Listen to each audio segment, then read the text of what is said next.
My name is Maxime Beauchemin. So I'm French Canadian, but I go by Max. It's just easier. I am CEO and founder now at a startup called Preset. So we do offer managed service around Apache Superset. Apache Superset, I mean, if I'm going to say something that's like non-commercial about some of the stuff we're building, is Apache Superset is a very, very strong open source contender in the business intelligence space. I call it data consumption, data exploration, dashboarding. So we're very, like, Superset is a very strong open source competitor to Tableau and Looker and all the business intelligence tools around. So if you haven't checked that open source BI or Apache Superset in a while, you should check it out. It's becoming really, really solid and really competitive, like, and better than these like commercial vendor tools in a lot of ways. At Preset, we offer a freemium type service on top of it. So it's like, so you can get started very quickly and try it. So I encourage people to take a look at that. And then the way I prefer my coffee, I don't know. I mean, I do espresso with oat milk, little honey. So that's been my jam lately. Welcome back to the MLOps Community Podcast. I am your host, Dimitri Os, flying solo today. I'm talking with Maxime. You all may know him because he came on the podcast about a year ago, and he is also the creator of a little tool that some of you use called Airflow. Whoosh! That tool is so used, and he decided, go and check it out. It's on the last podcast that we did with him, but he talked to us about why he did not create a whole company around Airflow, like Astronomer, like a managed Airflow, basically. And he went off and did his other project, which is around, as he mentioned in the intro, around Apache Superset.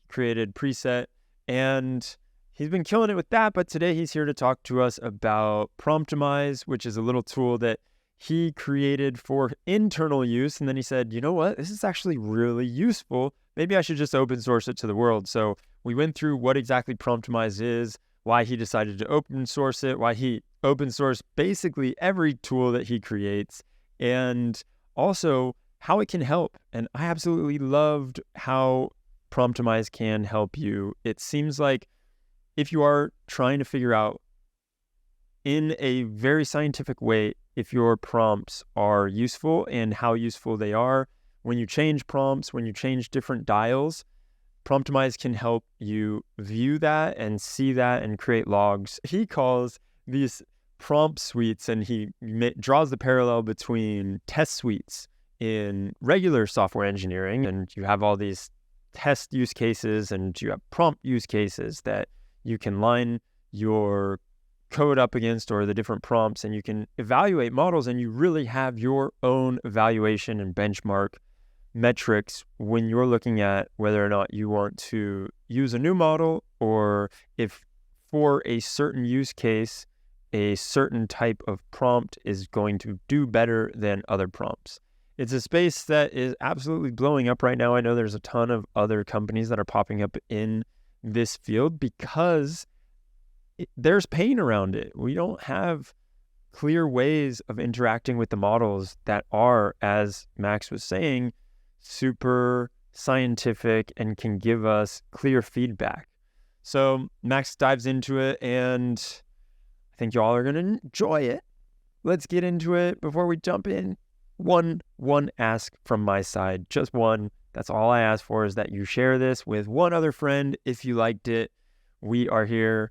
Like, subscribe, and leave a review, all that fun stuff. But really, share this with one other friend, because it would be great to get all of the cool stuff that we talked about today with Max out to the world. All right, let's jump into this conversation with Max, the creator, CEO, and just all-around awesome guy of Preset.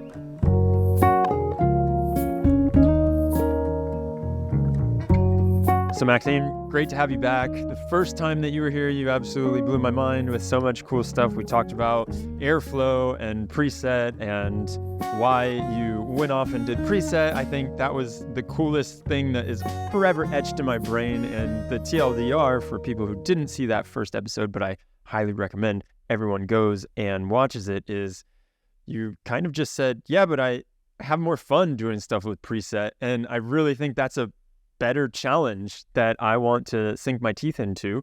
And so I love that it just reminded me to work on things that you enjoy and do things that you like. It doesn't necessarily mean you have to do things because of whatever the external circumstances are. Really, like, follow what you actually like. So I'm excited to talk to you today about your new little thing that you've been getting into and you've really been liking. And I really want to talk about like this whole, it's in Promptomize, right? Am I saying that correctly? Yeah, I think so. I mean, really, I think we should kind of probably go back a little bit to the beginning of like how did that came to be and what's to set the stage for this. Really, the premise is like everyone is trying to bring AI into the products and the software that they're building today.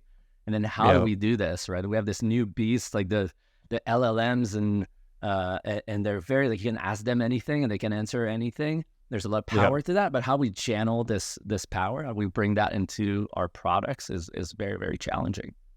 Yeah, so true. And you mentioned before we hit record, just the whole API and the way that we interact with the API is a whole new paradigm too, because you can kind of just say whatever you want. You're speaking to the API in English in a way, and then good luck getting out something that is very consistent each time. And so there's a lot of big question marks that I think people are still exploring to this day.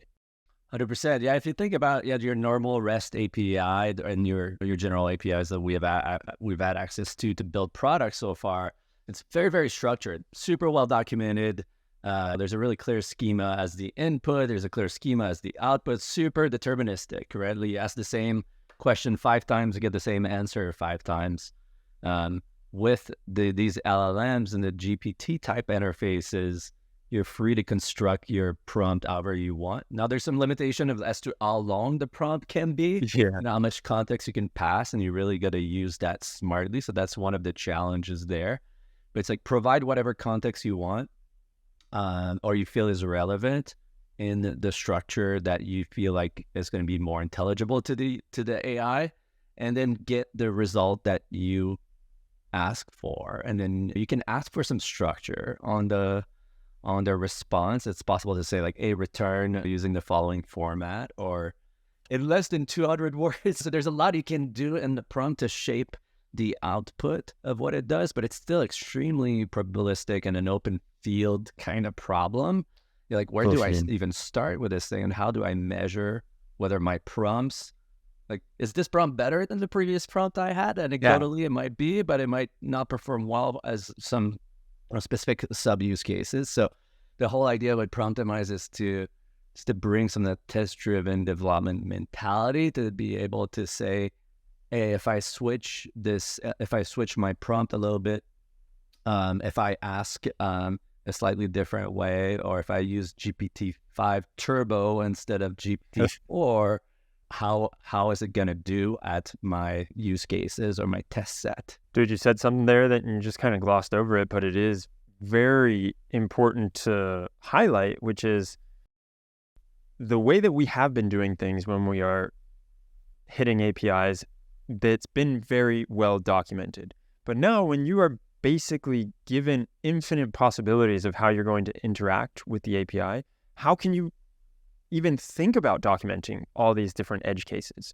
And so it's so hard to think about it. You get companies like OpenAI, they're coming out with, hey, here's some prompt guidelines. Here's how we think we've seen the best ways that you can use it. But it's not like you can just say, all right, cool. I noticed this when I'm playing with the tools.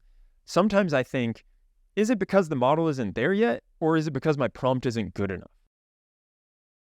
It's probably an intricate combination of the two, right? And without a scientific method around your prompt or rigorous method around like trying different version of your prompt, you're not going to be able to really know, right? That's the whole point there is like, okay, how do I, so let's say in my specific case, and scratching my own itch there, we were working on text to SQL, right? So I think that's nice. It's an interesting problem when you think about text to SQL. And let me try to explain what I mean by that. But the general idea, you have a large a database with a bunch of models and tables inside this database, and then you want to ask it a text question, human language question, as in in which countries are my sales growing fastest this year, right? Or you want to ask like all these generic questions, and you want for the AI in this case to generate SQL that would answer this question with a result set. So we count this problem as pretty open-ended problem, right? There's like an infinite amount of question that people could ask, and there's different database schemas. It's pretty open-ended, but it's nicely deterministic in a sense that for a question, you're able to say, how did the AI perform? Did it write SQL that answers the question accurately, yes or no? So I think that's the perfect kind of problem, I think, well, it's not necessarily the perfect, but it is a good kind of problem for, say, product builder and being able to do some prompt engineering where you can assess, is it answering the question well or not? So because it's black and white.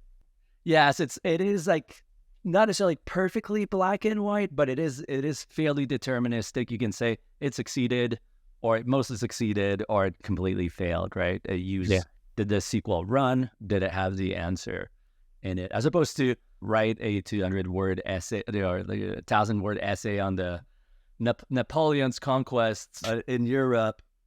There it's a lot harder to evaluate, like, did it do well or not, right? Like, you need a human type interpreter, an expert to read the stuff. But with the SQL, you can a little bit more say, like, it did well, or a little bit more black or white.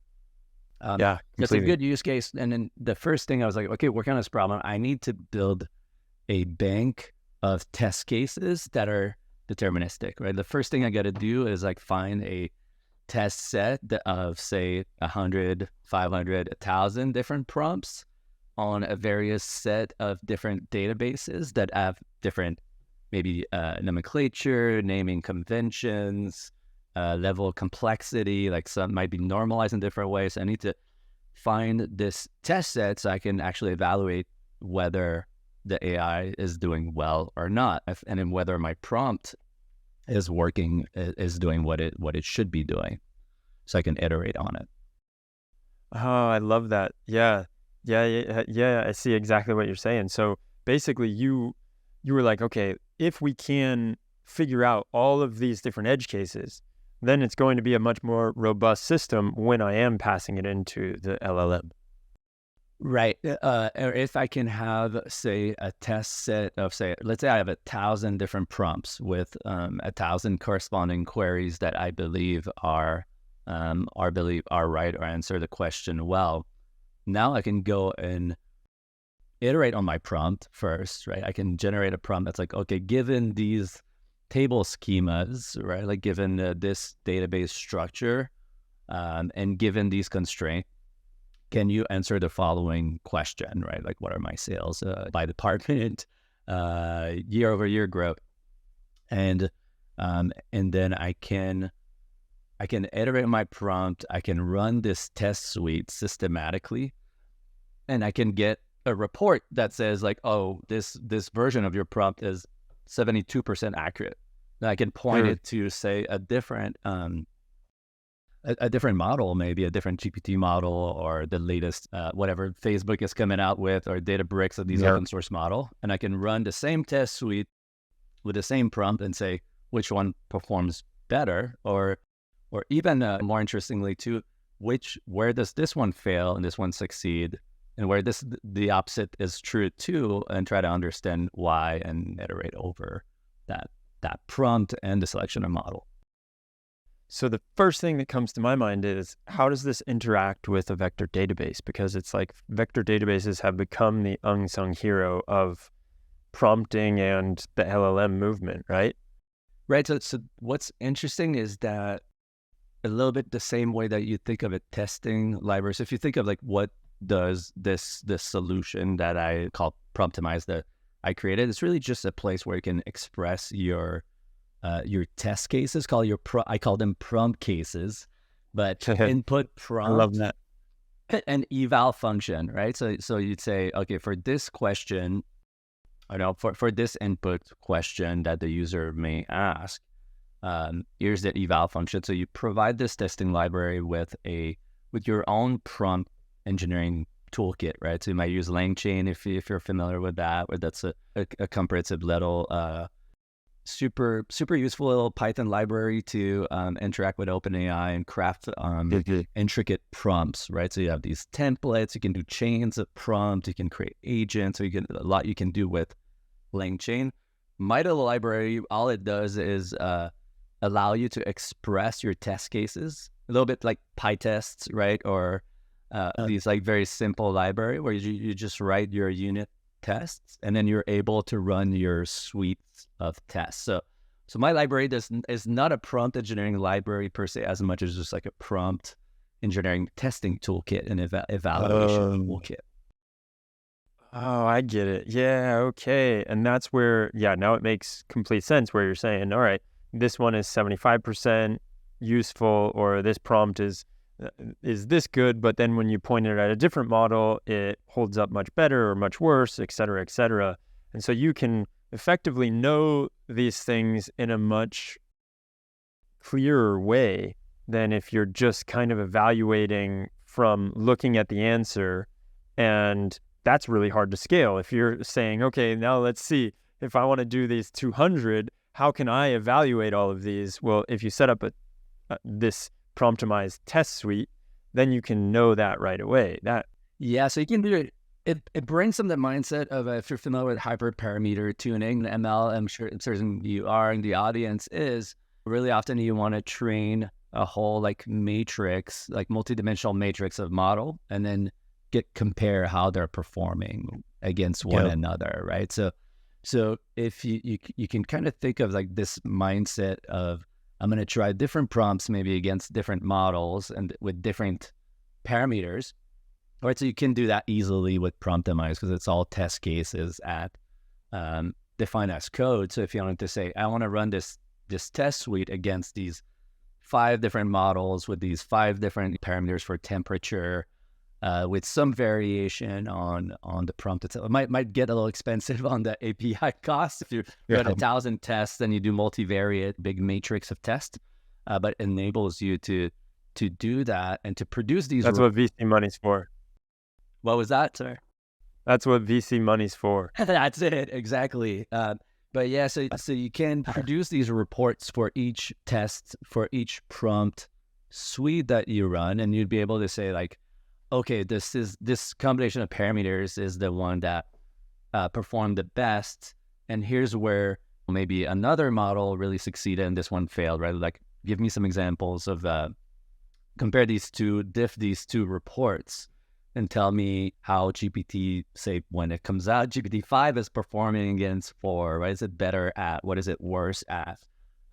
What is the cost, right? So we'll log some of the cost and performance parameter, like which one is faster, which one is more expensive, which one is more accurate.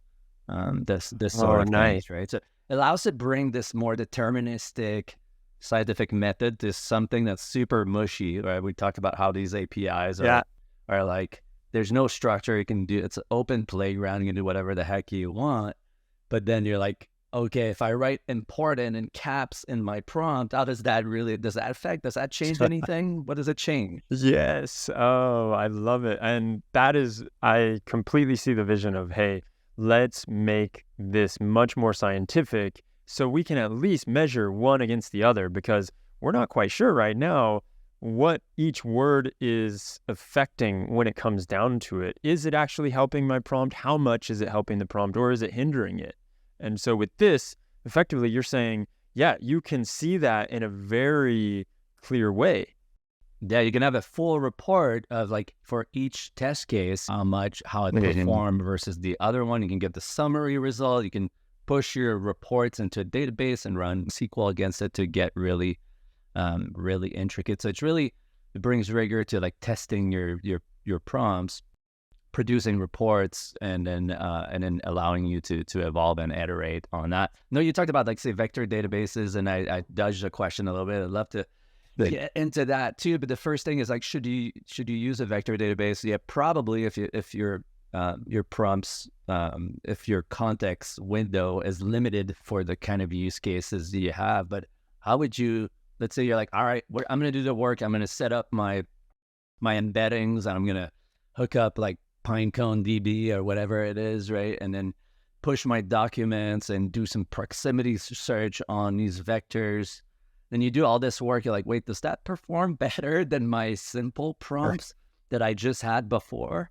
And in what way, right? Where does it perform better than the other one? Well, Promptomize would allow you to compare like how your prompt that uses the vector database might be performing against your prompt that doesn't. And as you iterate on these embeddings and these document formats, you can measure whether you're doing better or not. Man, I love this, dude. And so it's worth saying for everyone that this is fully open sourced. I guess you just have open source in your blood, huh? You can't release something without making it open source, can you? I mean, let's go over it. What? Airflow, fully open source. What? Then you have Superset, fully open source. Yeah. And now this Promptimize, fully open source. Yeah, when you think about this, the scope of Promptomize is like, I feel like what's more interesting is the idea, or the scope of the project is much more limited. The same way that you would think like a testing library. And I'm not saying like that those are unambitious or there's a lot of virtue to them, but the problem space of like a little toolkit to run some tests and produce report is much simpler than the Airflow problem space. And quite frankly, is like, as a founder now, is probably the kind of time I can actually afford to spend is working on a small little problem. But yeah, I mean, the whole thing with open source is, what am I going to sell this thing or just keep it for myself? It's a lot more fun to build something relevant, come on the show, talk about it, and see some impact, see some people using it, building a small community of people who get value. I mean, I get a kick out of that. That's why I do it. Yeah, I fully understand. I'm a huge proponent in open source. I mean, I think that's how we drive the industry forward, because the masses creating things and hacking on things is always going to be better than just a few people in a room doing it and then coming out a few years later and saying, look what we have. And it could hit or miss, and sometimes it hits, but I really think that the open source idea and having the community, obviously I'm a community guy, so I love when things are open sourced.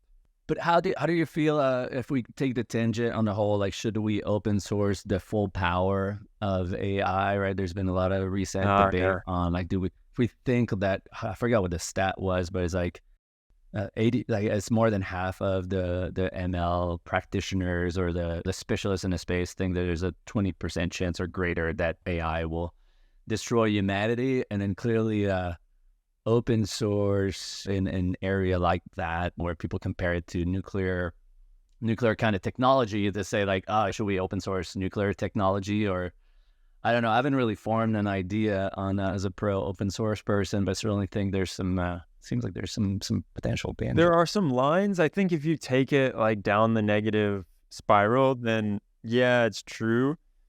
I personally am like, but there are open source models out there already. They're not as good.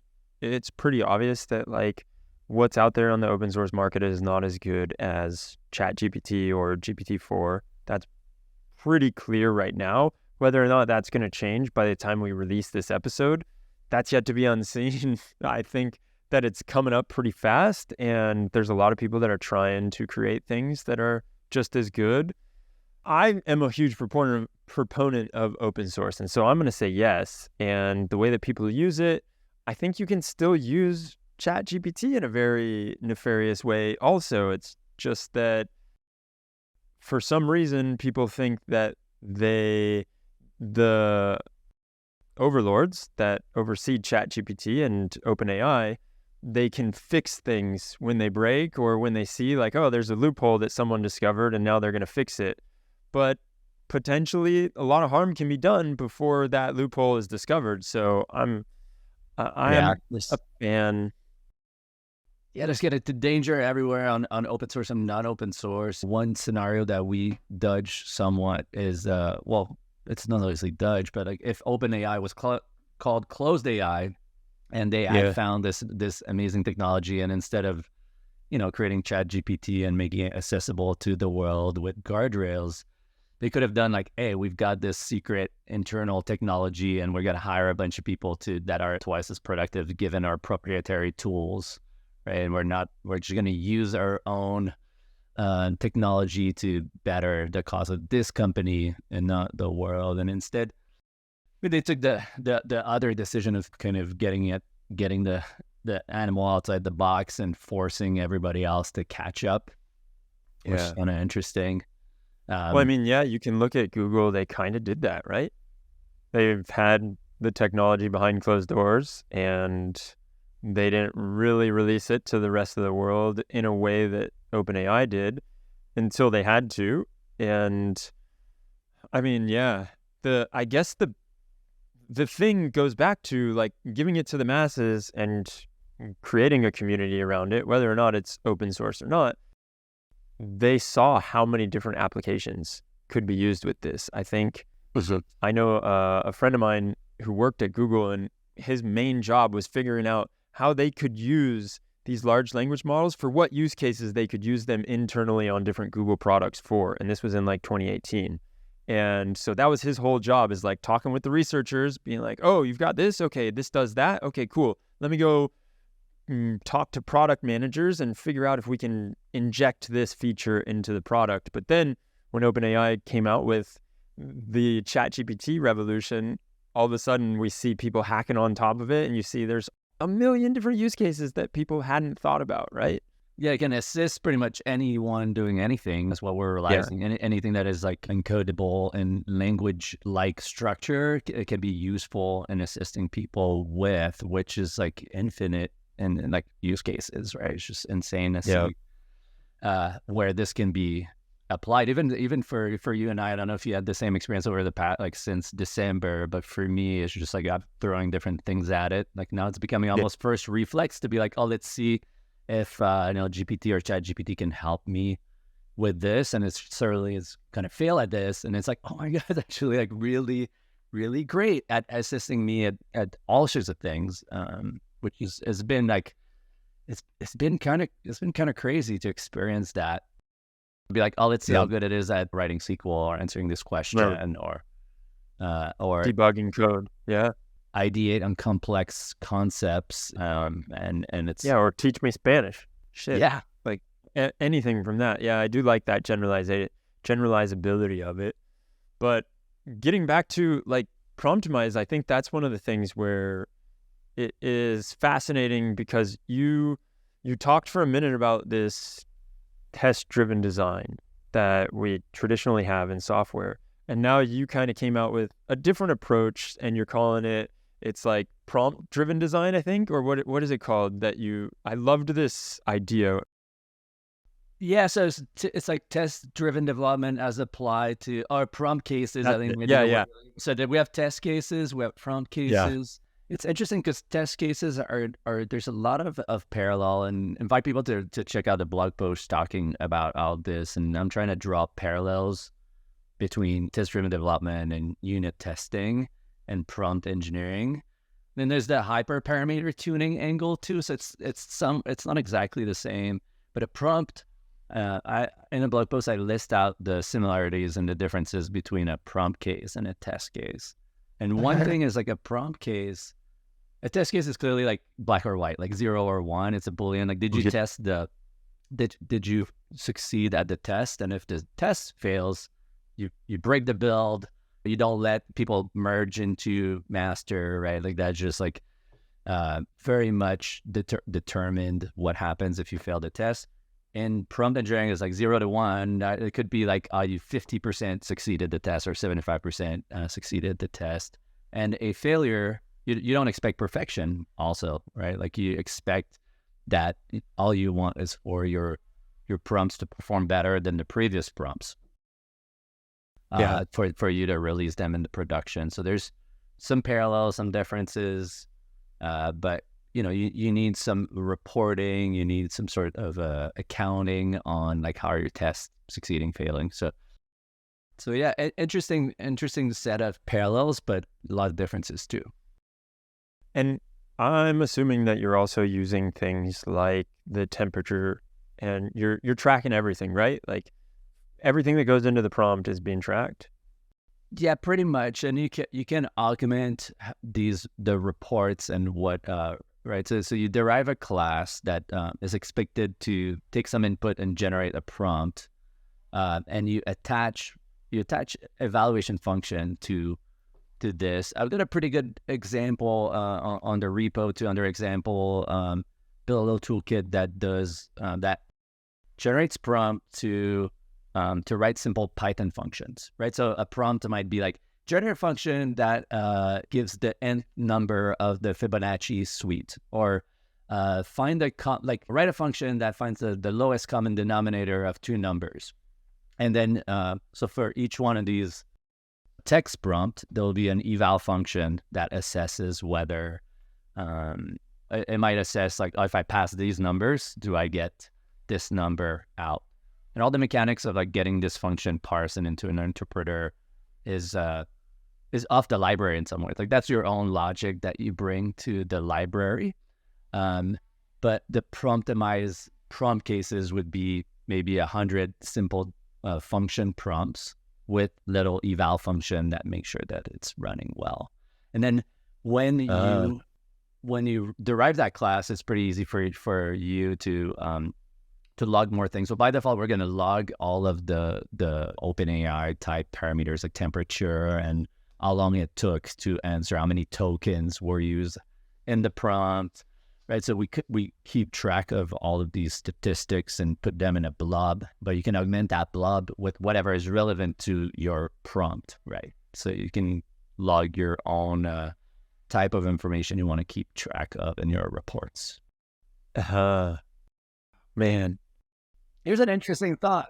I'll take like something I've been thinking about is the following. Tell me what you think about this idea, but everything is changing so fast, right? Like in terms of AI development, LLMs, there's going to be like we talked about vector databases as being a key part of the solution. So that's new and emerging. And then the prompts are getting longer. So the limitations are changing. Yeah.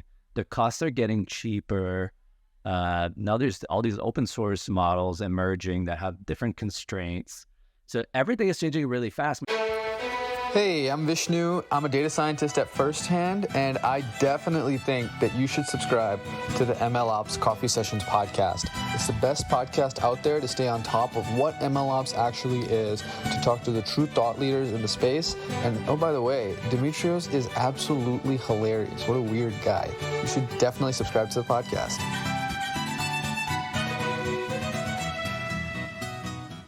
Maybe the only thing, what I've been thinking is like, the only thing that is valuable in the world that's changing constantly might be your test set, right? Like if you think about your, like the assertions that you're doing to evaluate, this is the only anchor in a very kind of, a storm, right? Like, so you're on this boat, the technology is changing very quickly.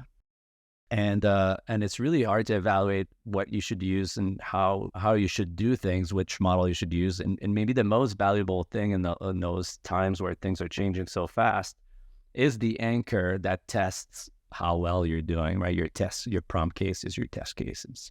Well, I love this because a lot of people, it's not like we were just talking about earlier, how, you can do so many different things with these models, and that's part of the magic of it, is that generalizability. But for the most part, for most use cases, it's not like you in your company, you're asking for 5 completely different things, right? Maybe you have your one use case that you're using and you're heavily optimizing for that one use case. And then you may find another use case and you may find that OpenAI is not the right API for that. You can actually do it with an open source model, whatever it may be. And so you're figuring that out. But in these different use cases, if you can create that test suite that is highly optimized for that specific use case, then you can swap out the models so much easier because you know what the best model is for that use case. Or again, what you were talking about, let's say like Anthropic says, all right, now you can just throw a whole book at it. You can throw the Bible at it and not even worry. It doesn't matter. We'll give you back whatever you need. And you can analyze, is it worth it? Is it more expensive? Is it faster? Is it slower? All that stuff that you really want to know if you're trying to make a battle-hardened use case as opposed to just a Twitter demo. It's super useful, and it just shows like, yeah, I really like that idea is how if you build out your test suite, you can know really quickly and you don't have to spend a ton of time evaluating which model is the best for this use case, which isn't. Yeah, and this test library becomes, or your test cases, your collection of like prompt cases become your single most important asset in a world where everything else is evolving too fast, right? That's the only thing that doesn't erode over time. You have to rewrite next week when the next model comes in. And one thing we haven't talked about, so we talked a lot about prompt engineering and how I think the key is there's always going to be a huge portion of key that's in the prompt itself, but there's a lot in terms of like potentially fine-tuning these models, right? So I would take a base model with a set of weights, and then instead of like passing a lot of context in the prompt, which is limited, but arguably growing, the prompt limitation are growing, maybe the real solution is to train further these models down the line instead of like trying to here's the whole Bible. It's like, how about I just train you once in terms of like reading this book, really understanding it, and then that's compiled in your weights and in the neural net. So it could well be that the solution weeks or months or years ahead will be all in the direction of like custom fine-tuning, custom training. You pick a base model, and then you're still in a world where you need to assess these prompts and how they're doing too. Right, so that library is still useful regardless of your approach in the end. And don't you feel like though, if you are trying to figure out these new models and where they excel and where they don't, you have these prompt cases, but you also want to add new prompt cases because there are new capabilities?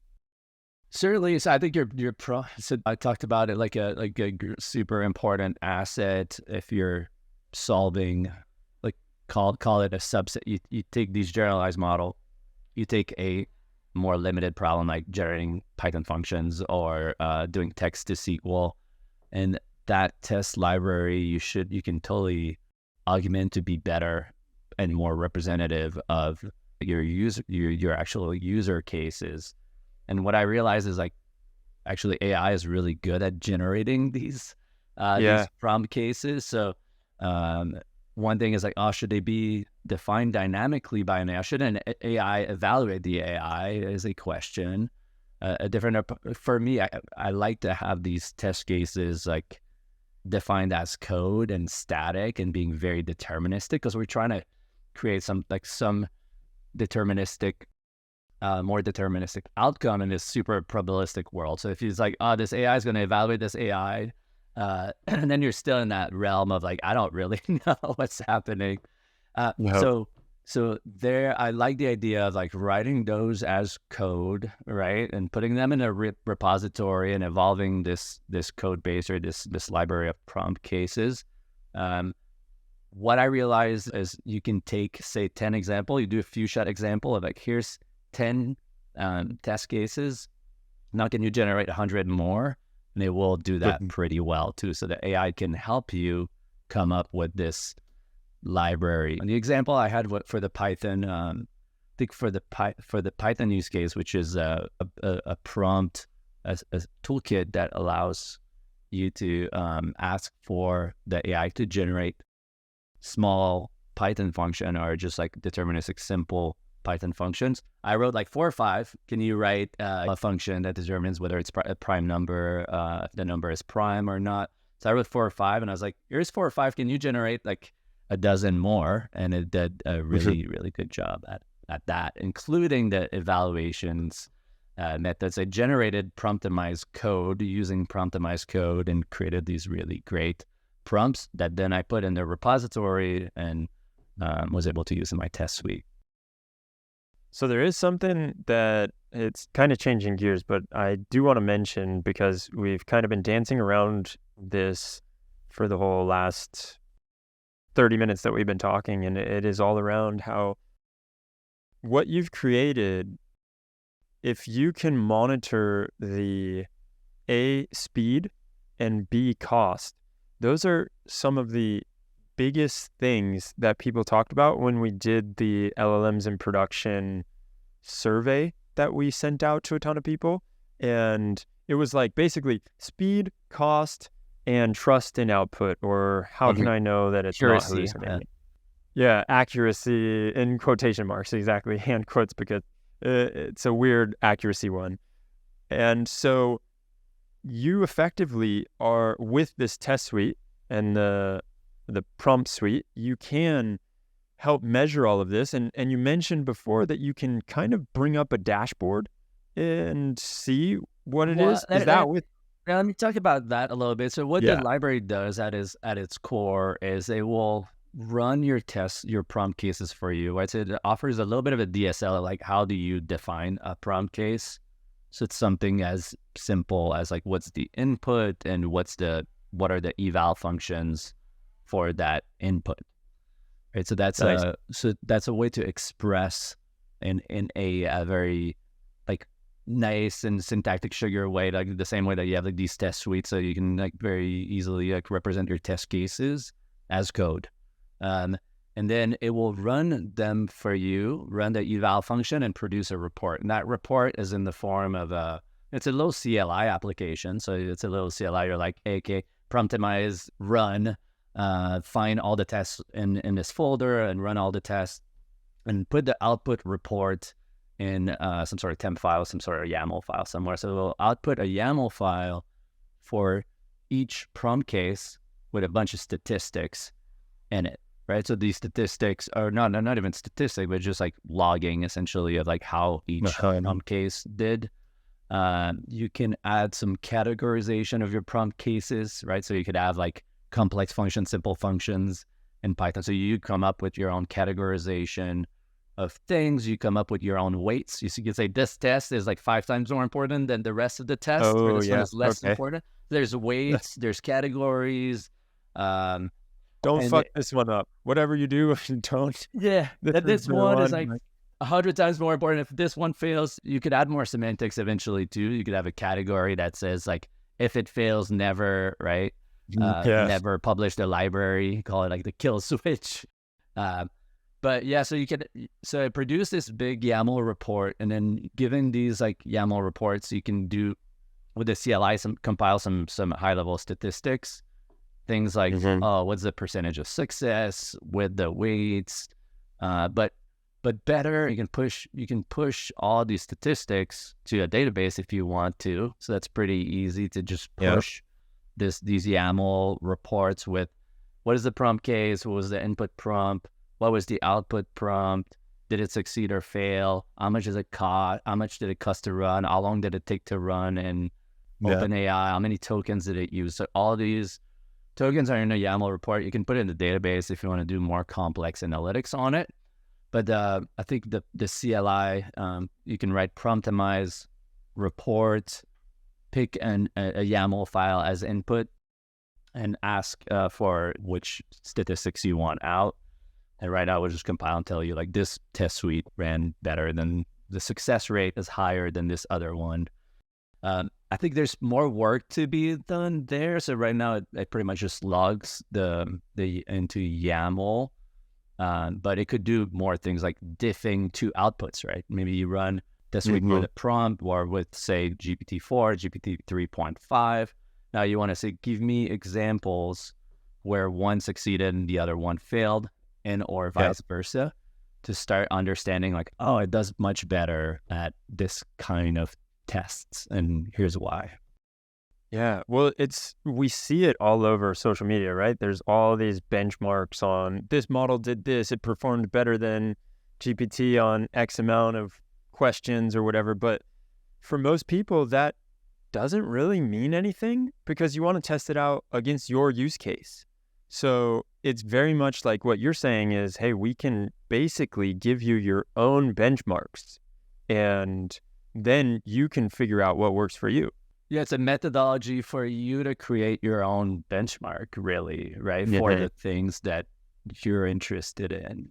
And clearly, different people are building different products and are thinking of different ways to leverage AI, right? But the story is always similar where, so in our case, we want to help people do their own analysis of data and explore their data more on their own. So our use cases are around generating queries and making sense of data. But in general, you always have like, okay, my product has some context. In our case, that might be the database of the user and the database schema of the user. And the user has a question. And if we take this user question, what they want, along with the context that's in our app, we can output something that is useful to the context of that app. And I think for every screen and every product, there's potentially a place where AI can be leveraged. Then it's like the question is like, how do you evaluate how well it's doing? You definitely don't want to be shipping a product with an untested AI. You don't know whether it's going to hallucinate things or make shit up or just have bias too. Yeah. or like to upgrade, like let's upgrade to the newest version of GPT. Maybe it performs better at certain things, but worse at others. So you need a handle. If you're going to ship product, you need a handle on every API that you use. And this one API that we started using now that's in the LLM just has no structure. So like maybe that's the way to put some structure and evaluation on top of it. Yeah, and it's funny too, another thing from the product perspective, which people pointed out in this report that we did, and I'm just bringing it up because I've literally my head has been buried in this data for the last 3 months. And so I feel like I've come to some conclusions. They're probably completely biased, but, just reading the responses, because I don't know anything about doing reports. I did not get that consultant training. I never went to McKinsey for my report writing skills. And I left every single answer, or the questions were all with open free-form text box, because I didn't want to assume anything. Since it's so new, I didn't want to push anyone down any path. That made it really hard to try and write a report from, because you have to just go through all this data. There's no like clear, I can't create graphs or anything. There's not like, 10% of the people chose this.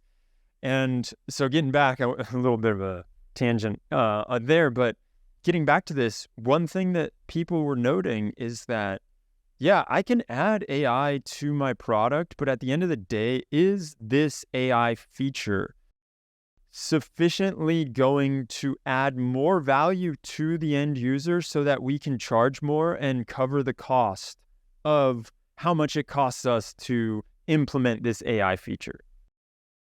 Yeah, it's an uncharted territory in a lot of ways, right? Like, so people are using your product in a certain way today. They're kind of trained to do that. Then you want to add a new, set of tools and shortcuts that enable them to do much more work, maybe work they wouldn't do otherwise, or things that they would do somewhere else.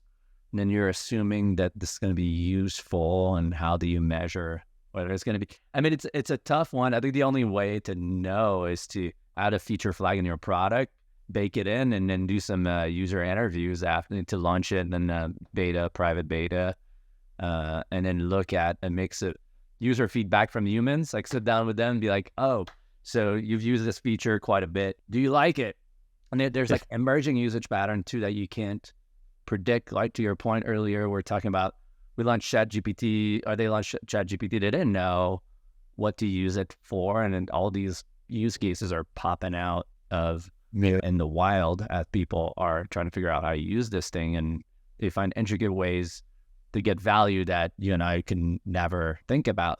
Like a dentist using ChatGPT, or a neurosurgeon asking questions that we could never come up with. But yeah, so there, do you do user research? You can also log a bunch of data. So for us, like we're going to be logging like, okay, what's the user prompt? What's the SQL generated? I know you add a little thumbs up and thumbs down and try to get some, call it some more quantitative metrics on that. And you can sit down and interview people and be like, hey, is this AI assist feature that we've built, is that useful to you? More your normal kind of user research type approach to it. Yeah, and I think the interesting piece there is like, from your perspective, all right, now you see that people actually like it. How much more are they willing to pay for it? Right? Because then if it's not more than your API calls are costing, you're not like actually generating an ROI on that. Yeah, so there, in terms of like the perceived value of the feature, then that's going to be really, really specific to every product, and whether you want to gate that, or charge people more for it, and what they see out of it it's kind of tough to evaluate. But yeah, you probably need to put in some sort of like open beta, get some feedback, try to figure out before you even think about pricing and packaging or ROI.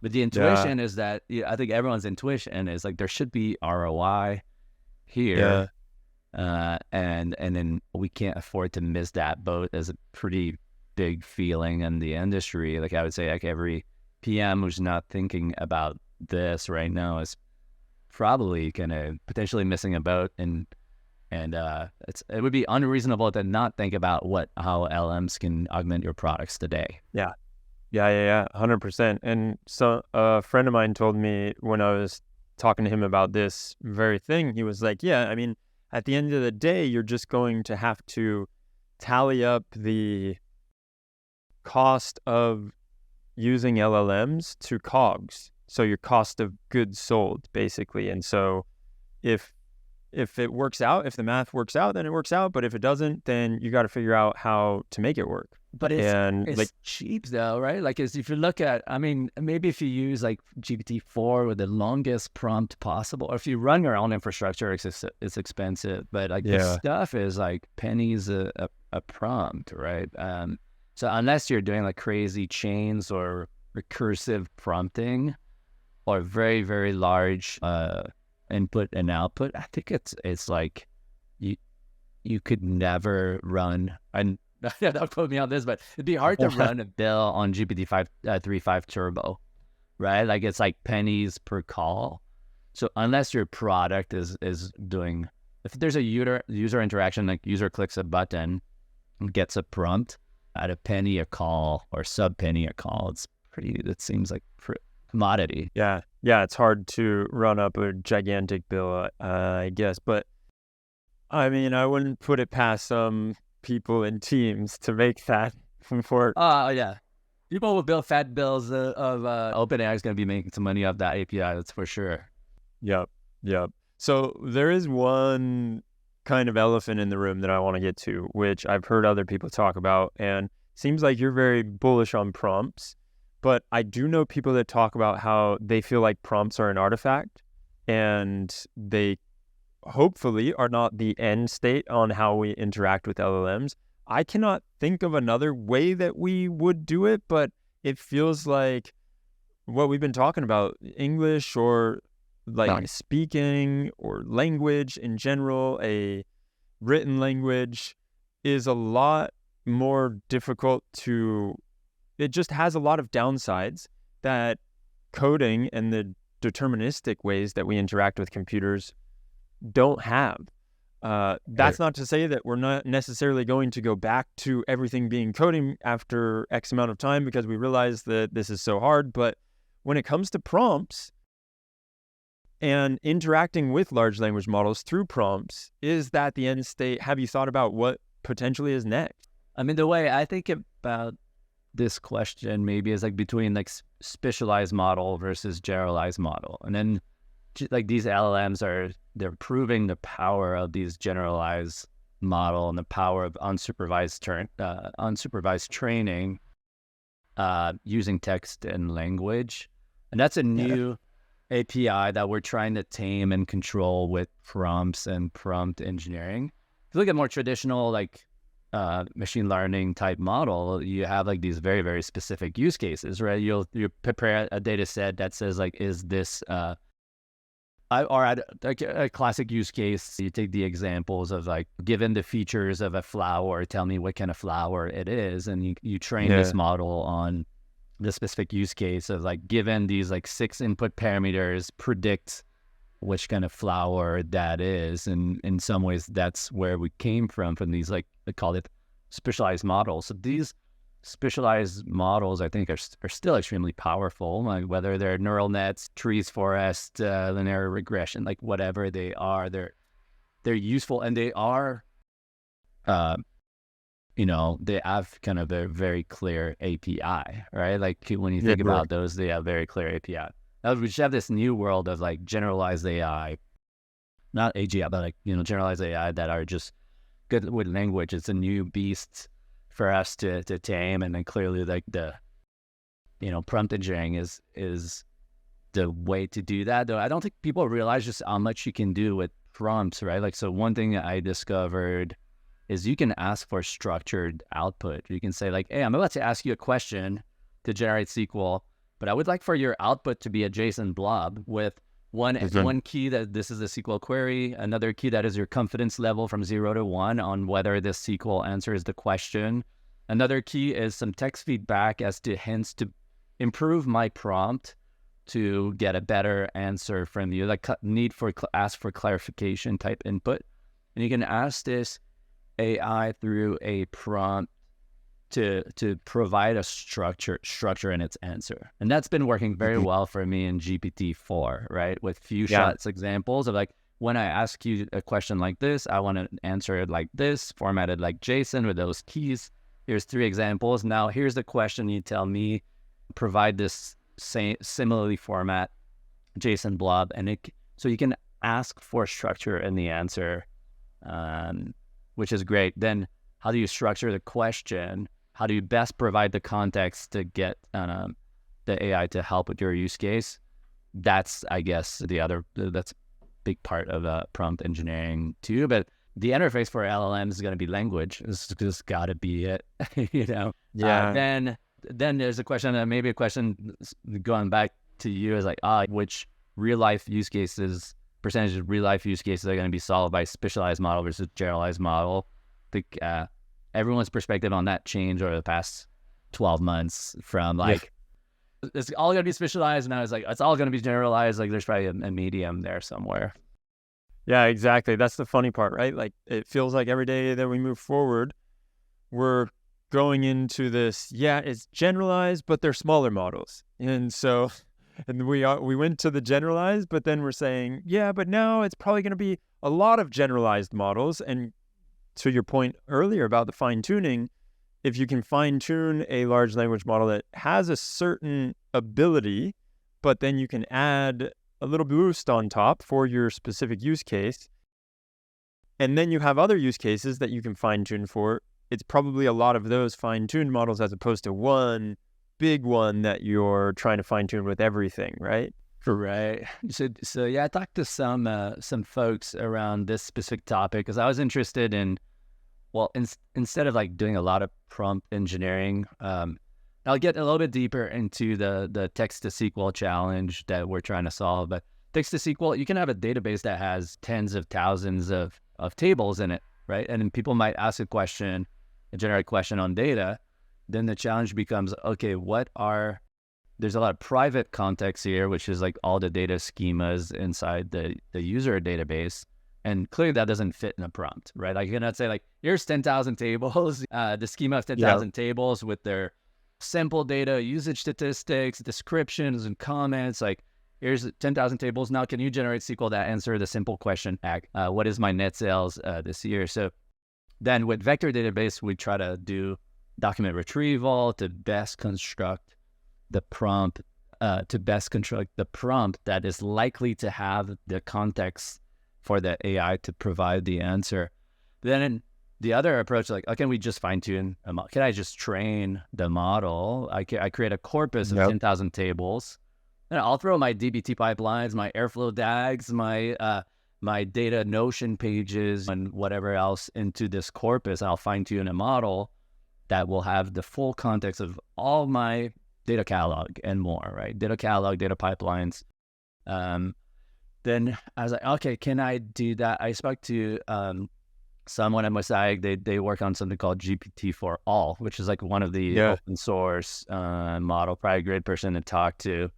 In general, I can share the contact info. But they were saying that if you try to take a model that's fully trained, so you bring the model topology and the weights, and then you throw your own corpus at it, you're like, it should learn the stuff on top that I'm trying to teach it. But what this person was talking about is the sequencing of of information is really important. So if you train a model with a bunch of information, so at OpenAI, they have this sequence of training, and the SQL teaching portion of it, the code teaching, and the multiple language teaching is fed in a very specific sequence. So if you take that model and then you train it all the way, and then you're like, okay, now here's a bunch of like random information on top of it, can really confuse the model. So then that means you would have to go back to fitting your training in the right sequence and then train from scratch. And then that's hundreds of thousands of dollars of GPU cost.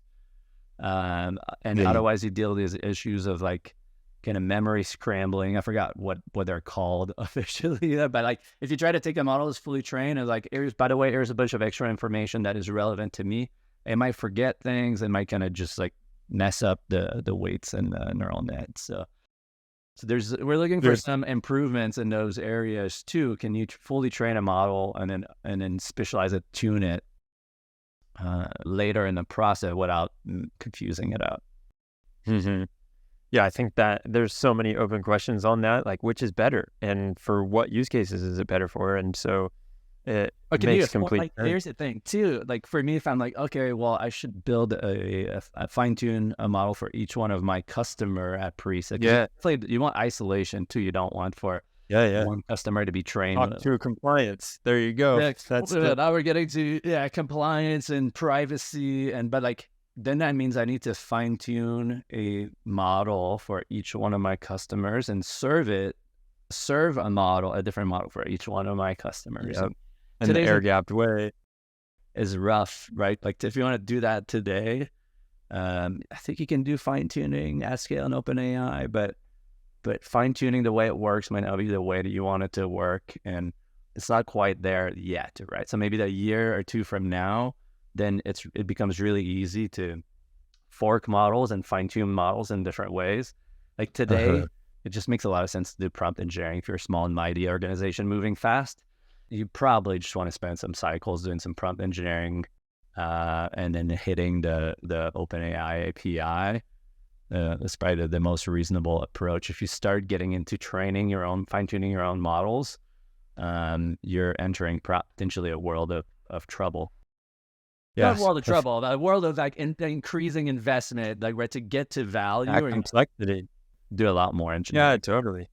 It is. It's the classic engineer's dilemma, right? Like we want to sink our teeth into things because it's like, ooh, that's fun. Let's add a little more complexity onto it. And really, you could have done everything from a much easier standpoint. And so, yeah, and then the thing that I will or two, right? Like, so there's a timing issue of like, hey, do I want to try to build an iPhone before LCD screens, touch screens are good enough and chips are miniature enough? So there's a time, like if you try to do the right thing too early, it's very expensive and costly, where if you want to invest into fine tuning, maybe the best time to do it is when, you keep monitoring the advances in that domain. And once the right API, the right cost comes out, that's when you start investing in that. But I think we're in the era, it might be a short era, where prompt engineering and vector databases is the name of the game right now. If you want to get value out of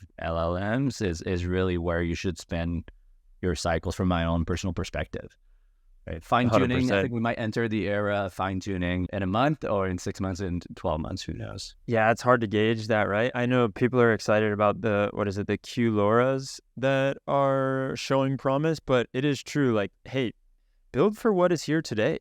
And I love what you said, which is such great wisdom. It's like, look at where you are and take a cold, hard look in the mirror and say, if you are this small and scrappy startup, and you've got to move fast, go with what is going to be the easiest and the lowest hanging fruit. You don't need to overcomplicate things just because you read some research paper and you saw. Yeah, I mean, it might be more fun too, but to me, I don't know, I'm super pragmatic too. So entering the whole like, I'm going to figure out how to load up a bunch of weights and get access to a bunch of GPUs and rake up these bills to try to fine tune my stuff, which I might just throw away after the first iteration.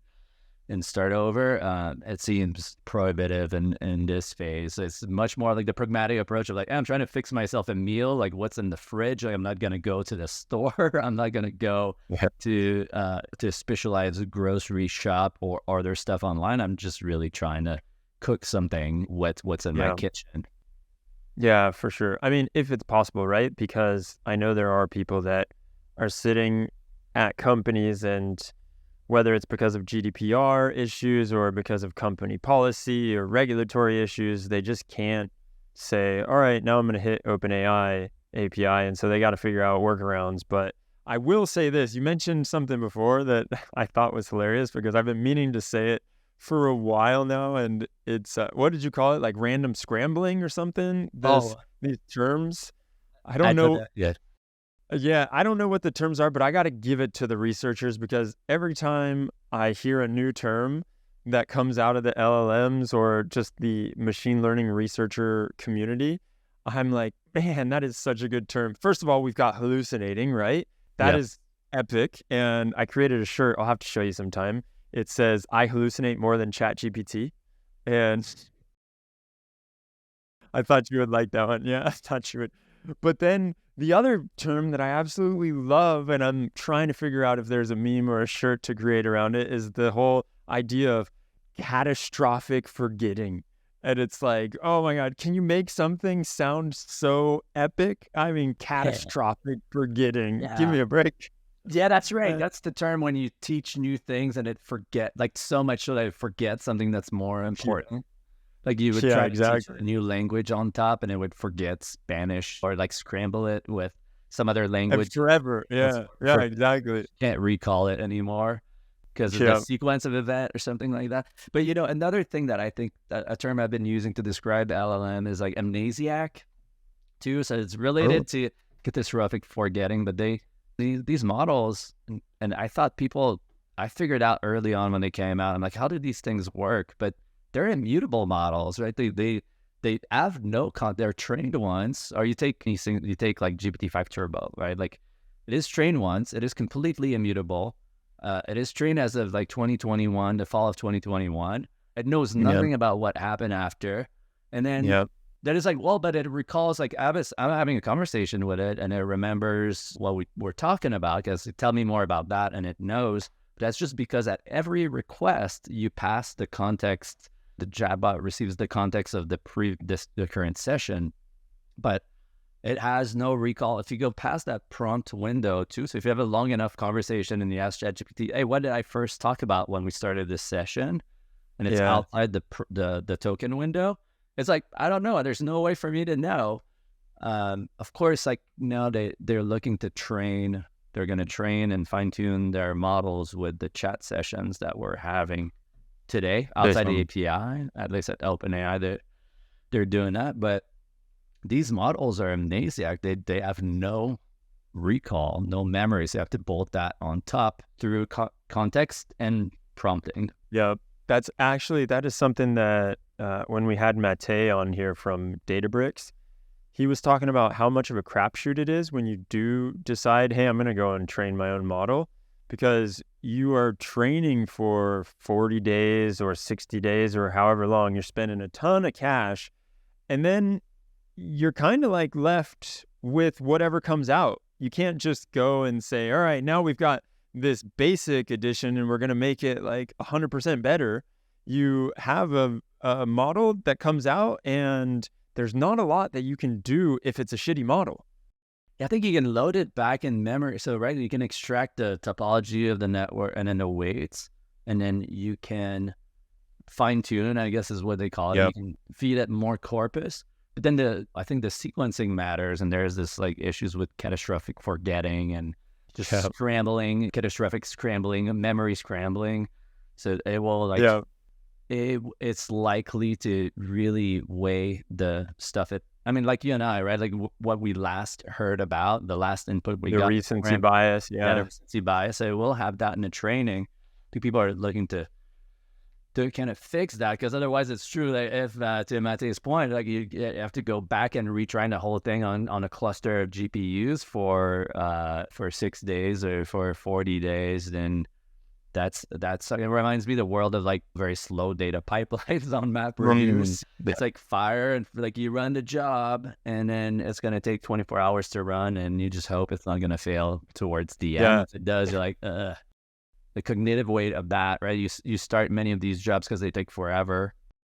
Then you forgot what you had done. Like if you're training six versions of a model at once, then you forgot like why you trained model 1 in the first place by the time it's ready. So for me, I don't like to iterate on these like super slow, like anything that takes a lot of compute and time is hard to work on, man. It's just like it's no fun. Where prompt engineering is fast, like you can like get direct feedback. Yep, and you can use Promptomize to get your prompt suite. I love that term, and really go with this the TDD, or it's it's not TDD. You were calling it the PD. Test driven development. I guess it's like prompt cases. It could be prompt driven. Prompt driven development. I like that. Or like test prompt development. I don't know. But to me, the idea too, and the reason why I come out to talk about these things, to share my experience working with these things and share some things I learned along the way. I'm not sure if it's, to me, Promptomize is less about the Python little toolkit in CLI, but more the idea of like, how do we bring a more deterministic approach to interacting with these LLMs. And that's, to me, the blog post is really, if people are interested in the topic, go read the blog post. It's much more structured than I can be in free form like this, but it's maybe less entertaining, but more structured. And then like, this is the big ideas in the blog post, and then Promptomize is just like a reference implementation of how to do it. And if the toolkit works for you, use it. But if you want to write your own test suite and reporting suite, you can do that as well. Excellent, man. Well, it's been a blast, absolute blast talking to you. I knew it was going to be fun, and I'm happy that we did this. I'm super excited for what you created with Promptimize, and it's true. Like, you're doing it so that you can just share your learnings, and you recognize that this is probably valuable. So get it out there, and thank you for doing that.